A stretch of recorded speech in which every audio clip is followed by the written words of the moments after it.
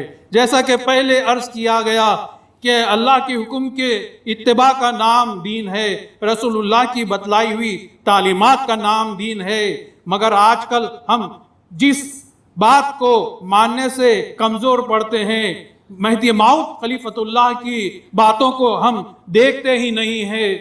خلیفۃ اللہ مہدی موعود علیہ السلام کے بتلائی ہوئی تعلیمات پر عمل کرنے کا اور اتباع کا نام بھی دین ہے۔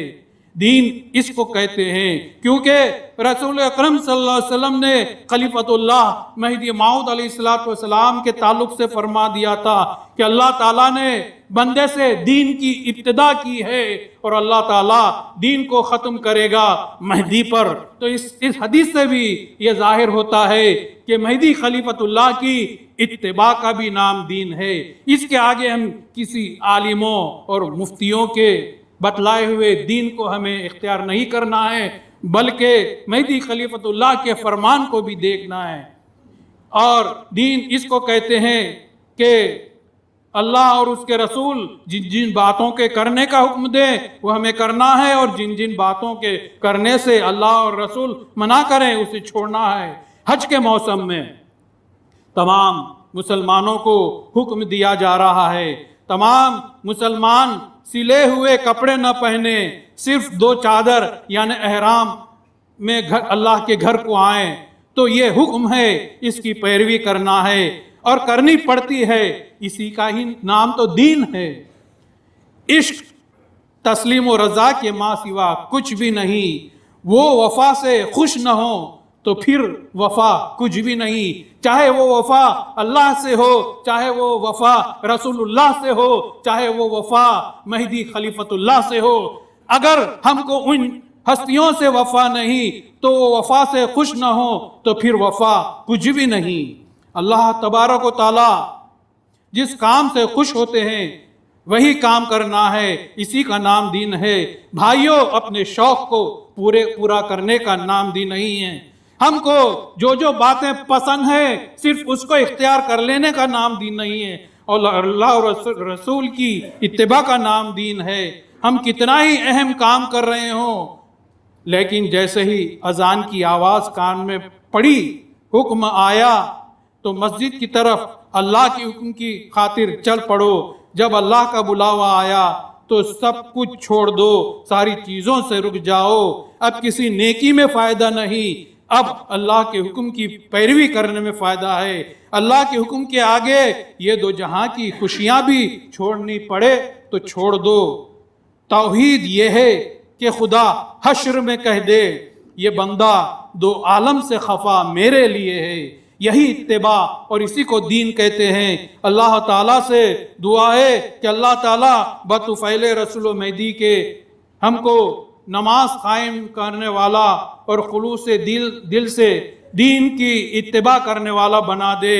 ہم کو اللہ تعالیٰ رسول اکرم صلی اللہ علیہ وسلم کی بتلائی ہوئی حکم کی اتباع کرنے کی توفیق عطا فرما، اور ہم کو مہدی خلیفۃ اللہ کی بتلائی ہوئی تعلیمات پر عمل پیرا ہونے کی توفیق عطا فرما۔ آمین ثم آمین۔ بارک اللہ لنا ولکم فی القرآن العظیم ونفعنا وإیاکم بالآیات والذکر الحکیم، انہ تعالی جواد ملک بر رؤوف رحیم۔